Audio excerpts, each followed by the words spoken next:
Hello hello, bienvenue au rucher des Trois Communes, comme on commence à avoir l'habitude. Voici notre cheptel. Et aujourd'hui nous allons parler de la fusion de deux ruches, une ruche faible avec une reine, une ruche très forte mais sans reine. Nous allons essayer de savoir quelles ont été les erreurs, enfin quels sont les points d'amélioration, qu'est-ce qui a joué, qu'est-ce qui n'a pas joué de cette fusion, quelle est la méthode que nous avons utilisée et comment ferait-on la prochaine fois.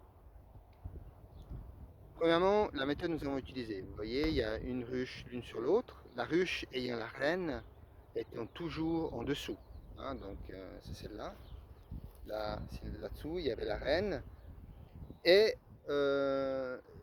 malheureusement pour nous, c'était la plus faible, mais vraiment très faible. Hein. Suite d'un essaimage raté, je pense, un petit paquet d'abeilles avec une reine qui a commencé à pondre et qui pondait. Et en haut, nous avons une ruche extrêmement populeuse, mais qui a aussi le résultat d'une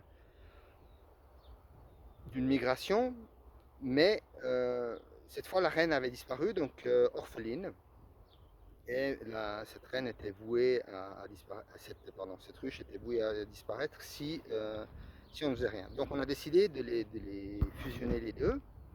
Et pour ça, nous avons utilisé la méthode suivante, celle du papier journal. Donc nous avons mis un papier journal entre les deux ruches. Hier soir, ça fait 24 heures que l'opération a été faite. Nous avons mis 5 gouttes d'huile d'eucalyptus, d'huile essentielle d'eucalyptus, pour brouiller les phéromones et les odeurs entre la ruche très forte d'en haut et celle d'en bas.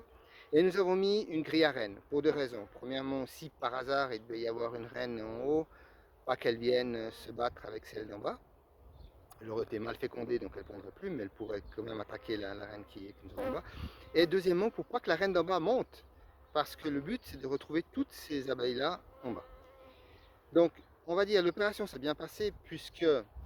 Qu'est-ce qui s'est bien passé donc ouais, c'est que les abeilles ont bien percé le papier de journal, elles sont sorties ici, on a une très grande activité des abeilles dehors. Ah, on les voit, donc on pourrait dire que l'opération a réussi à 100%, mais ce n'est pas tout à fait le cas. Premièrement, parce que la ruche, la grande ruche qui est au-dessus, elle provenait de sous cet arbre, où on a la petite ruchette là-bas.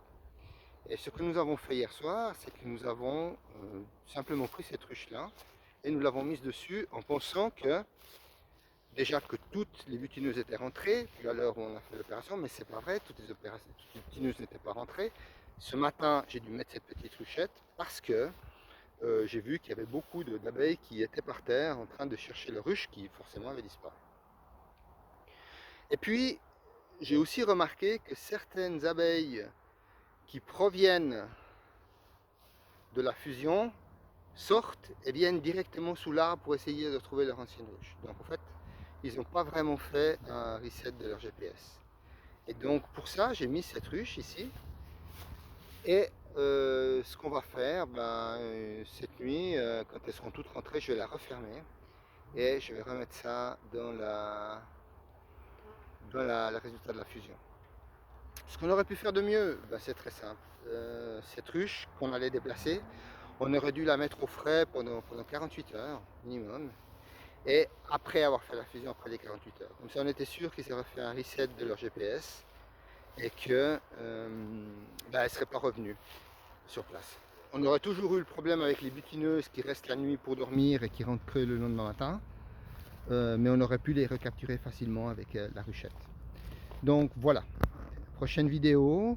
Il va y avoir deux vidéos. Un tutoriel pour l'apidea avec la hausse, savoir comment on monte une hausse sur une apidea, à quoi ça sert, et voir comment ça s'installe. Et puis la deuxième, ce sera, on va ouvrir cette fusion, on va encore la laisser 1 ou 2 jours comme ça, pour voir ce qui reste du papier journal. Normalement, toutes les abeilles auront dû descendre et il ne devrait plus en rester en haut. Et contrôler s'il n'y avait pas une reine qui n'était pas fécondée, qui serait restée en haut, qui n'a pas pu passer à cause de la reine. Voilà, n'oubliez pas de vous abonner, puis un petit pouce bleu si vous avez aimé. Merci, au revoir.